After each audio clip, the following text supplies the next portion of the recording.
about. They spot whales and begin their hunt. But suddenly, a whale rams into Owen's boat, capsizing it. As they swim in the water, the great whale appears momentarily before disappearing. Owen and his companions manage to return to their boat and resume hunting, but the giant whale is watching them before launching a direct attack on the ship, causing it to sink.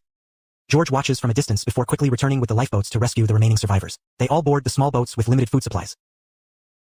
A month passes while they are stranded at sea without food or water, facing the worst conditions imaginable. Just as they are on the brink of death, they spot a small island and head toward it in excitement. But then the great whale returns. It rams their boats again, throwing them into the water. Waves wash them onto the shore of the island, but their condition worsens due to hunger and thirst. They start eating anything they can find to survive. George suggests lighting a fire so that any passing ship might see them and rescue them. But the island is small, uninhabited, and lacks any resources for survival. While exploring, they find a cave and enter, hoping to find food or fresh water. Instead, they are shocked to discover human skeletons.